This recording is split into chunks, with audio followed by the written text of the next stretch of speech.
The atmosphere on the Skylux Airlines flight grew tense as a flight attendant approached a passenger seated in 2A. "Excuse me, sir, but we need you to move to accommodate our VIP passenger," she said, her voice dripping with a condescending politeness that masked the underlying expectation. Behind her stood a well-dressed woman named Sarah, tapping her designer watch impatiently, her eyes darting between the man in the seat and the empty space she believed should be hers. "I always sit there, it's practically my seat," she muttered, loud enough for the nearby passengers to hear. Marcus looked up, confusion etched across his face. He had followed all the rules, booked early, paid in full, and arrived on time. As a platinum member, this was his assigned seat. He calmly reached for his wallet and presented his platinum membership card. "I am a platinum member," he replied evenly. The flight attendant's smile tightened, a flicker of surprise flashing across her features before she regained her composure. "I understand, sir, but this seat is typically saved for a more frequent customer," she said, gesturing toward Sarah, a regular platinum member. The implication resonated clearly. Despite his status, Marcus did not belong there. Passengers began to notice the escalating tension, and a few pulled out their phones to record the scene. Whispers filled the cabin as they witnessed the unfolding drama. What the flight crew failed to realize was that this seemingly simple act of discrimination would have far-reaching consequences in the hours to come, not just for them but for the entire airline. In that moment, the man they underestimated held the power to change everything. Have you ever felt unfairly judged based on your appearance? Share your experiences in the comments below. If you believe in standing up against prejudice, consider subscribing to our channel, Change Weavers, to join the conversation. Marcus was no ordinary passenger.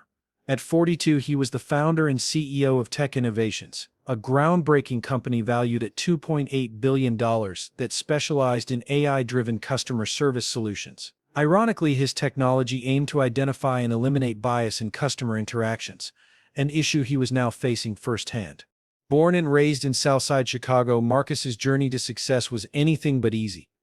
He discovered his passion for coding at the age of 11, teaching himself on a second-hand computer while his peers played video games. Instead of gaming, he created them, transforming simple programs into complex algorithms. But his life took a tragic turn when he was just 16.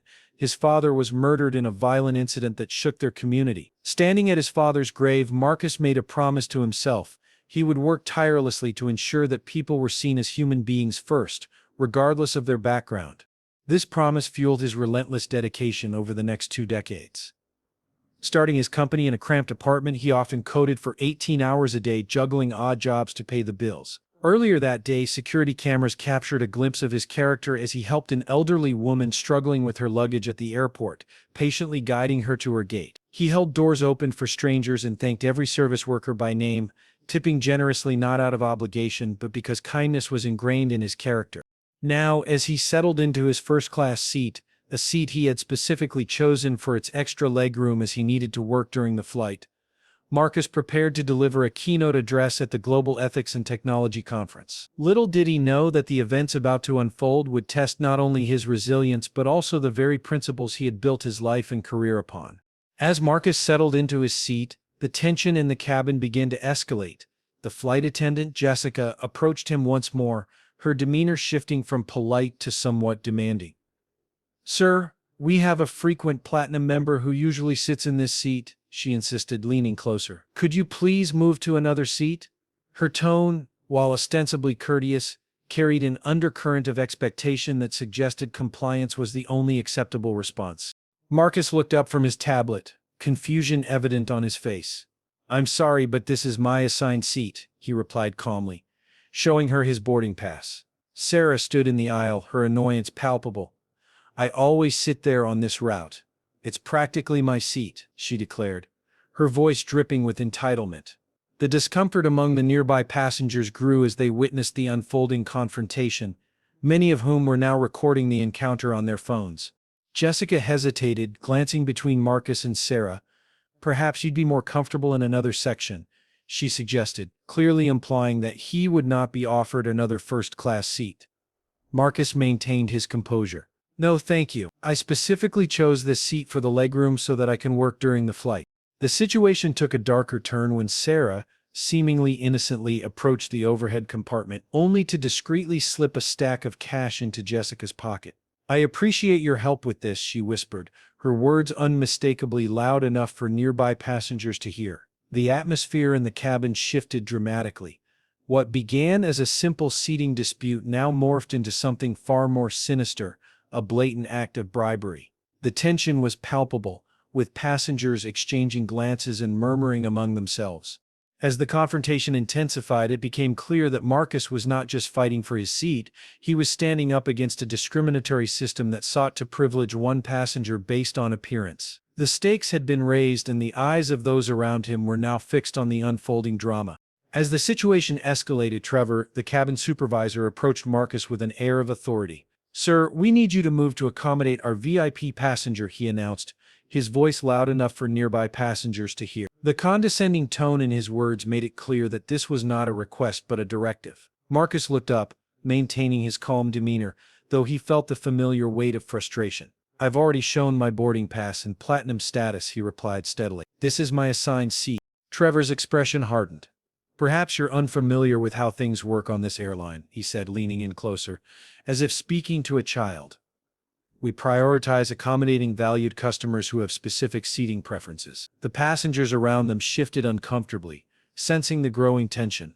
Some had already begun recording the confrontation, their phones capturing every moment. At that moment, Sarah, still hovering nearby, let out an exaggerated sigh, checking her watch dramatically.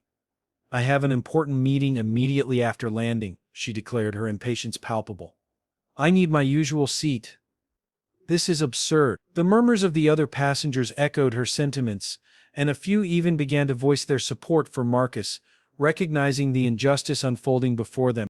Just then, Jessica returned with Captain James, who had been alerted to the situation. He approached Marcus, his tone firm yet measured. "Sir, I understand there's a problem," he began. "My crew has the authority to assign seats as necessary for the comfort of all passengers." Marcus met his gaze. "With all due respect, Captain, I have a confirmed seat assignment and platinum status. There's no policy that requires me to give up my seat for another passenger's preference." Before the captain could respond, Marcus's calm assertion hung in the air, drawing the attention of everyone in the cabin.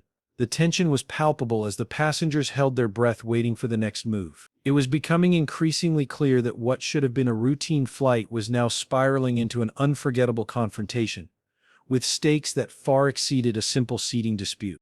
As Marcus stood his ground, the atmosphere in the cabin shifted dramatically.